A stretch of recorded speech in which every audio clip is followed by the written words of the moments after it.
दोस्तों zombie movie तो आपने काफ़ी देखी होंगी, लेकिन ये मूवी काफ़ी अलग है क्योंकि ये मूवी यूएस या यूके की जगह अफ्रीका पे बेस्ड है। और हाँ, इसका जो दूसरा पार्ट है वो बेस्ड है इंडिया पर, जिसका एक्सप्लेनेशन जल्द ही हमारे चैनल पर आ जाएगा। तो कहानी शुरू होते ही हम देखते हैं लेफ्टिनेंट ब्रायन को, जो कि अकेला ही रेगिस्तान में भटक रहा था। उसकी शक्ल से हम देख पाते हैं कि वो भूखा भी है और प्यासा भी, लेकिन वो प्रॉब्लम अभी नहीं है। उसकी सबसे बड़ी प्रॉब्लम ये है कि उसके पास ज़ॉम्बी है। आगे हम देखते हैं कि एक ज़ॉम्बी उसके पास आ रहा था, जिसकी हड्डियां टांग से बाहर निकल आ रही थी।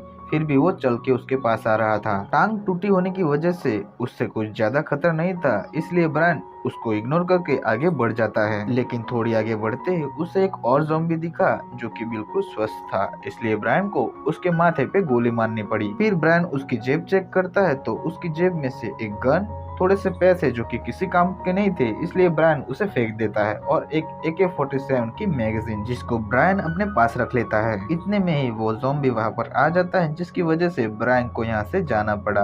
और यहाँ पर हम देख पाते हैं कि ज़ॉम्बी एपोकलिप्स पूरी अफ्रीका में फैल चुका है। लेकिन ब्रायन यहाँ कैसे फंसा, ये जानने के लिए हमें थोड़ा पीछे जाना होगा, जहाँ पर हम देख पाते हैं कि ब्रायन एक US एयरफोर्स का इंजीनियर था, जो सवार था अफ्रीका से निकलते हुए आखिरी प्लेन में, जो कि जल्दबाजी में ज़ॉम्बी से बचता हुआ उड़ा था। इन्होंने कुछ और भी गलतियां करी थी कि प्लेन में एक इन्फेक्टेड आदमी को बिठा दिया था। फ्यूल खत्म होने की वजह से प्लेन नीचे गिरता है, लेकिन उससे पहले वो आदमी ज़ॉम्बी में बदल जाता है और एक सोल्जर को बाइट कर लेता है। वो सोल्जर उस ज़ॉम्बी को गोली मार देता है और फिर बाकी सबको बताने के लिए खुद को भी गोली मार लेता है। लेकिन वो बचने वाले तो थे नहीं, क्योंकि प्लेन बेकाबू हो चुका था। वो प्लेन एक गांव के ऊपर से गुजरा, जहाँ पर ज़ॉम्बीज एक एक करके सबको खा रहे थे। चारों तरफ खून ही खून था। यहाँ पर सोल्जर्स काम पर लगे हुए थे, लेकिन उसका कोई भी फायदा नहीं होने वाला था। इस भागदौड़ में हम देखते हैं कि एक माँ अपने बेटे को लेकर छिपी हुई थी, लेकिन वहाँ पर ज़ॉम्बी आ जाता है तो वो उसके बेटे को यहाँ से भगा देती है, और वो ज़ॉम्बी उसके बेटे के सामने उसकी माँ के चिथड़े उड़ा देता है। यहाँ पर चारों तरफ तबाही तबाही थी, इसलिए वो लड़का सोल्जर के साथ निकल गया। दूसरी तरफ हम देखते हैं कि प्लेन क्रैश हो चुका है। बाकी सब तो मारे गए, लेकिन ब्रायन एक कोने में बैठने की वजह से बच गया था और वो पानी में था, और यहाँ पर ही वो बेहोश हो जाता है। अगली सुबह हम देखते हैं कि ब्रायन को लहरें किनारे पर ले आई है, लेकिन आंखें खोलते ही उसके सामने थे ज़ॉम्बीज, जिन्हें देखकर ये काफी डर गया था। दो सोल्जर भी वहाँ पर आ गए थे, जिनमें से एक जख्मी था तो दूसरा वहाँ पर गन पड़ी उठाकर ज़ॉम्बीज को मारने लगा। लेकिन ज़ॉम्बीज की तादाद ज्यादा होने के कारण वो सोल्जर्स वहाँ से भाग जाता है। ये सब देखकर ब्रायन एक पत्थर लेकर एक पेटी का ताला तोड़ रहा था। दूसरी तरफ ज़ॉम्बीज उस जख्मी सोल्जर को खाते हुए उस तक पहुंच गए, लेकिन टाइम रहते वो पेटी खोलकर अंदर से गन निकालकर उन ज़ॉम्बीज को मारते हुए वहां से निकल गया। फिर दूसरे सीन में हम देखते हैं कि एक अफ्रीकन सोल्जर डैनियल वहां पर पहुंचा तो वहां पर खोपड़ियों के अलावा कुछ भी नहीं था। फिर वो अपने घर में जाता है और देखता है तो उसकी वाइफ के टुकड़े पड़े हुए हैं। वो वहां देखकर रोने लगता है और एक फोटो को दिखता है, जहाँ पर हम जान पाते हैं कि वो बच्चा उसका लड़का था और वो जो मर गई वो उसकी वाइफ। डैनियल अपनी ड्यूटी को छोड़ के आया है अपनी फैमिली को बचाने, लेकिन उसकी फैमिली तो बची ही नहीं। फिर बाहर एक बूढ़ी औरत बैठी हुई होती है, जो बताती है कि तुम्हारा बेटा सोल्जर्स के साथ चला गया है, जिसको सुनकर डैनियल को थोड़ी राहत मिली, क्योंकि बचे हुए लोगों को सोल्जर्स एक मिलिट्री बेस में ले जाते हैं। ये जानकारी देखकर वो बूढ़ी औरत भी ज़ॉम्बी में बदल गई, इसलिए डैनियल को उसे मारना पड़ा। यहाँ पर हम देख पाते हैं कि ब्रायन भी अपनी फैमिली को याद करते हुए एक खेत से गुजरता है, जहाँ पर वो एक बड़े से ज़ॉम्बी से टकरा जाता है, और बड़ी मुश्किल से वो उसे मार के वहाँ से बच पाया। और सीरियसली दोस्तों, यहाँ पर अकेले रहने से काफी फटती है। यहाँ से ब्रायन निकल कर आगे बढ़ता है इंसानों की खोज में, लेकिन जैसे ही वो आगे बढ़ता है वो देखता है कि दूर दूर तक सिर्फ बंजर जमीन ही थी। फिर भी ये हार नहीं मानता, क्योंकि इसको अपनी फैमिली के पास पहुंचना है। फिर ब्रायन एक खंडर में जाता है, जिसमें ब्रायन को एक फ्यूल का टैंक मिल जाता है।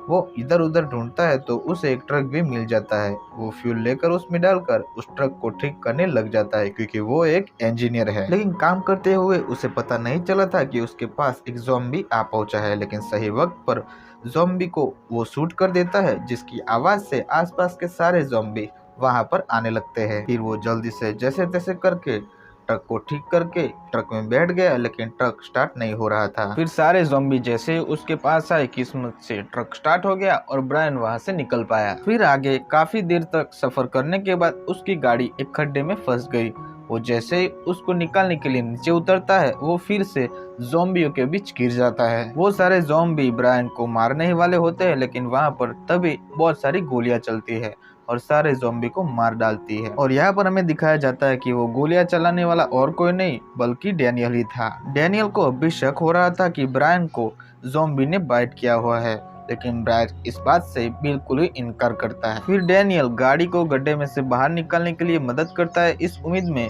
कि ब्रायन उसे उसके साथ ले जाएगा, लेकिन ब्रायन ऐसा ना करते हुए गाड़ी को आगे ले जाता है। फिर थोड़ी आगे जाते ही ब्रायन को यह एहसास होता है कि उसने मेरी मदद की है और इसलिए ब्रायन डैनियल को भी अपने साथ ले जाता है। डैनियल बताता है कि मैं अपने बेटे को लेने जा रहा हूँ। इस पे ब्रायन कहता है कि मुझे भी एयरपोर्ट तक जाना है। डैनियल बताता है कि यहाँ पर कोई भी एयरपोर्ट नहीं है, एयरपोर्ट था लेकिन उसे तुम्हारे ही लोगों ने डिस्ट्रॉय कर दिया था। डैनियल अमेरिकियों से काफी गुस्सा था क्योंकि वो लोग इन्हें मरता छोड़कर वहाँ से भाग गए थे, लेकिन ब्रायन ये सब लफड़े में नहीं पड़ना चाहता। वो सिर्फ इंजीनियर है और यहाँ से सेफली घर जाना चाहता है। डैनियल कहता है कि यहाँ पर पास ही एक एयरबेस है, लेकिन अब तक वहाँ के सारे प्लेन यहाँ से निकल चुके होंगे। लेकिन ब्रायन बताता है कि शायद वहाँ पर कोई खराब प्लेन हो जिसको ठीक करके ये लोग यहाँ से निकल पाए। वहाँ तक ले जाने के बदले डैनियल ने ब्रायन को ये गाड़ी देने की मांग की। वो जैसे ही एयरबेस तक पहुँच जाएगा ये गाड़ी डैनियल की हो जाएगी, जिससे कि डैनियल उसके बेटे को ढूंढ सके। ये बात भी ब्रायन मान जाता है और फिर ये दोनों आगे बढ़ जाते हैं। काफी देर तक खराब रोड पे ट्रैवल करने के बाद इनकी गाड़ी थोड़ी सी खस्ता हालत में हो गई थी। डैनियल बताता है कि वो मेन रोड से नहीं जा सकते क्योंकि वहाँ पर मिलिट्री है जो उन्हें आगे नहीं जाने देगी, क्योंकि डैनियल ऑन पोस्ट पे उन सबको छोड़ के वहाँ से भाग आया था। और ये बात सही भी होती है क्योंकि आगे मिलिट्री का पूरा काफिला ज़ॉम्बियों को शूट करते वहाँ से जा रहा था। वो लोग ठीक लोगों को वहाँ से निकाल के ले जा रहे थे और जिनको ज़ॉम्बियों ने बाइट किया था उनको वहीं पर मार डाल रहे थे और उनके पास ही डैनियल का बेटा भी था। फिर ब्रायन और डैनियल एक जगह पर पहुंचते हैं जहां पर काफी सारा खून पड़ा हुआ होता है। वो एक कैबिन में जागते हैं तो वहां पर दो ज़ॉम्बी होते हैं। ये दोनों उनको मारकर अंदर जाते हैं तो वहां पर ब्रायन को एक मॉर्फिन की डिब्बी मिलती है जिसको वो रख लेता है और वहां पर डैनियल को भी एक मुर्गी मिलती है। फिर ये दोनों वहां से निकल जाते हैं और बेस की पास पहुंचने वाले होते हैं, लेकिन तभी इनकी गाड़ी का फ्यूल खत्म हो जाता है। फिर ये दोनों पैदल ही वहां पर जाने का फैसला करते हैं। वो पहुंचकर देखते हैं तो वहां पर प्लेन तो था लेकिन उसकी हालत ज्यादा ही खस्ता थी। फिर ये दोनों अंदर जाते हैं और डैनियल यहाँ से फ्यूल ले लेता है। फिर ब्रायन अंदर जाता है तो वहां पर एक लाश पड़ी होती है और तभी इसकी टॉर्च की रोशनी खत्म हो जाती है। लेकिन जैसे ही वो फिर से चालू होती है एक ज़ॉम्बी ब्रायन पर हमला कर देता है। वो उसे मारकर ऊपर कंट्रोलर में जाता है और किसी को कांटेक्ट करने का ट्राई करता है, लेकिन किसी से भी कोई कांटेक्ट नहीं हो पा रहा था। इसलिए ये दोनों डिसाइड करते हैं कि ये साथ मिलकर मिलिट्री बेस जाएंगे। फिर ये दोनों फ्यूल को गाड़ी में भरकर वहाँ से निकलने वाले होते हैं, लेकिन तभी वहाँ पर ज़ॉम्बी आ जाता है। फिर ब्रायन को उसे मारना पड़ता है। फिर ये दोनों आगे बढ़ते हैं। ब्रायन कहता है कि अभी हमको खाना चाहिए और डैनियल कहता है कि उसकी चिंता तुम मत करो, वो हमें मिल जाएगा। पूरे दिन की थकान की वजह से ब्रायन सोने लगा था, इसलिए डैनियल कहता है कि तुम सो जाओ, ड्राइविंग अभी मैं करूंगा। फिर डैनियल पूरी रात गाड़ी चलाता है। वो बहुत सारा रास्ता पार कर देते हैं। अगली सुबह वो बहुत आगे पहुंच चुके थे जहां अचानक कुछ सोल्जर आकर उनका रास्ता रोक लेते हैं और जिससे ब्रायन भी उठ जाता है। डैनियल उन सोल्जर्स को सब कुछ सच सच बताता है और उनसे हेल्प मांगता है। फिर सोल्जर्स उन दोनों को अंदर ले जाते हैं जहाँ पर सभी सिविलियंस की फैमिली होती है। डैनियल की तरह ये सब भी अपनी ड्यूटी छोड़कर अपनी फैमिली को बचाने के लिए भाग आए थे और वहाँ पर एक विच डॉक्टर को भी रखा गया था जो कि अजीब अजीब मंत्र फूंक रहा था और वो सभी मुर्दों को जलाकर मार रहे थे। रात तक वो विच डॉक्टर वहीं पर खड़ा रहा जिसको ब्रायन देखकर हैरान हो रहा था। इसी बीच इनके लीडर ने डैनियल और ब्रायन को सारी कहानी बताई कि कैसे इन पे हमला हुआ था। फिर डैनियल उनको अपने साथ जाने के लिए कहता है, लेकिन वो कहते हैं कि ये जगह हमारे लिए पवित्र है, हम यही जन्मे थे और यही मरेंगे। लीडर का मानना था कि इंसानों को अपने कर्मों की सजा मिल रही है, ये सब नेचर का किया कराया है। फिर अगली सुबह ये दोनों वहाँ से निकल पड़ते हैं। ब्रायन डैनियल को कहता है कि गाड़ी की स्पीड थोड़ी धीरे रखो, लेकिन डैनियल नहीं मानता। फिर थोड़ी देर जाकर गाड़ी बंद पड़ गई, उसके इंजन ने जवाब दे दिया। ब्रायन गाड़ी में पानी डालने को जाता है, लेकिन डैनियल कहता है कि आगे कई मीलों तक हमें पानी नहीं मिलेगा। लेकिन ब्रायन नहीं मानता और उसका और डैनियल का दोनों को पानी गाड़ी में डाल देता है। फिर ये दोनों आगे बढ़ने लगते हैं। फिर थोड़ी देर गाड़ी चलाने के बाद इनको एक हैंड पंप दिखता है, जिसे देखकर ये गाड़ी रोककर हैंड पंप को चलाने लगते हैं। तो वहाँ से पानी आने निकलता है। फिर ये दोनों जी भर के पानी पीने और नहाने के बाद वहाँ से निकल गए। रात तक इनके गाड़ी के सामने एक ज़ॉम्बी आ गया, जिससे इनकी गाड़ी क्रैश हो गई। अब गाड़ी की एक्सल टूट चुकी थी, इसलिए वो गाड़ी किसी काम की नहीं थी। डैनियल कहता है कि मैं गाड़ी की लाइट ऑन कर रहा हूँ, लेकिन ब्रायन उससे मना करते हैं। लेकिन जैसे ही वो गाड़ी की लाइट ऑन करता है, ज़ॉम्बी उनके पास आ जाते हैं। ये दोनों जैसे तैसे करके वहाँ से निकलकर आग जला के बैठ जाते हैं और अपने पास रखा मुर्गा भून के खाने लगते हैं। डैनियल के पास एक खानदानी लॉकेट है, जो इसको मिला था अपने खानदान से, और इसके बाद अपने बेटे के पास ये लॉकेट जाएगा। डैनियल को बताते हुए ब्रायन भी कहता है कि मेरा भी एक बेटा था, लेकिन अब एक वाइफ और एक बेटी है, जो कि मुझे बहुत याद आती है। डैनियल उसे रास्ता बताते हुए कहता है कि वहां तक जाने के लिए हमें एक खतरनाक रास्ता पार करना होगा, जिसका नाम है डेविस क्लॉ। वहां पर बड़ी बड़ी चट्टानें हैं, जिसे पार करना आसान नहीं होगा। फिर वो एक ट्रैप बिछा के सो जाते हैं, ताकि ज़ॉम्बी आए तो उन्हें पता चल सके। लेकिन जैसे ही ज़ॉम्बी आए, ये नहीं उठ पाए और ज़ॉम्बी इन पे हमला कर दिए। ब्रायन तो उनसे बच गया, लेकिन डैनियल नहीं बच पाया। ज़ॉम्बी ने उसे बाइट कर लिया। फिर सभी ज़ॉम्बीज़ को मारते हुए ब्रायन उसे कंधे पे उठाकर आगे बढ़ने लगता है, और जैसे तैसे सुबह हो जाती है। फिर डैनियल मरने वाला होता है, लेकिन उससे पहले वो अपना लॉकेट ब्रायन को देकर अपने बेटे को देने के लिए कहता है। फिर ब्रायन न चाहते हुए भी उसे शूट करके वहां से निकल जाता है। फिर थोड़ा आगे निकलकर वो एक पहाड़ के नीचे छुप गया, थोड़ा रेस्ट करने के लिए। लेकिन ऊपर ज़ॉम्बी आया, जो कि इसे नहीं देख पाया क्योंकि ये नीचे था। वो ज़ॉम्बी जैसे ही गया, ब्रायन वहां से निकलने लगा।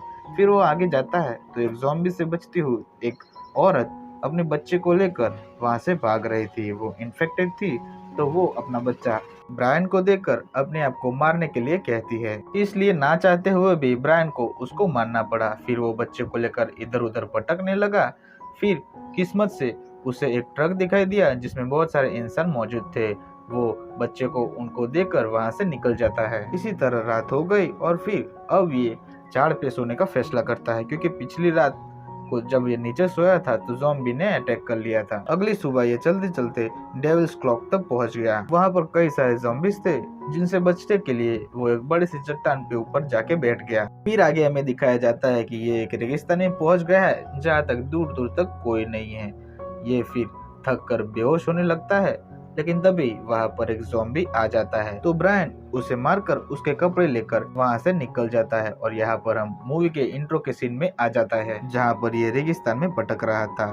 आखिर में ये लुढ़कता हुआ वहां पर आ जाता है, जहाँ पर सामने हमें मिलिट्री बेस दिखाया जाता है, जिसकी दीवार पर बहुत सारे ज़ॉम्बी लटके हुए थे। उन सबको ये गोलियों से भूनने लगता है, जिसकी आवाज से अंदर के सारे लोग अलर्ट हो जाते हैं। ब्रायन सारे ज़ॉम्बी को काटकर दीवार टापकर अंदर जाता है, जिसे देखकर सभी लोगों को एक होप जगती है, जबकि ब्रायन भी यहाँ पर मदद की तलाश में आया था। ये सब ब्रायन को पानी देते हैं, जिसको पीकर ब्रायन पूछता है प्लेन के बारे में, लेकिन इन सबको उसके बारे में कुछ भी पता नहीं होता। वहाँ पर एक रेडियो भी मौजूद था, जिसको ठीक करके वो अपने फ्रेंड को कांटेक्ट करने का ट्राई कर रहा था। बहुत बार ट्राई करने के बाद आखिरकार उसका फ्रेंड यानी कि फ्रैंक उसकी बातें सुन लेता है, जो कि यूएस के एयरबेस में मौजूद था। ब्रायन उसे प्लेन भेजने की मांग करता है, लेकिन वो मना कर देता है, क्योंकि वहां पर भी खतरा पहुंच चुका है। फिर ब्रायन अपनी फैमिली के बारे में बताता है, तो फ्रैंक कहता है कि वो सब नहीं रहे, यानी कि वो मर चुके हैं।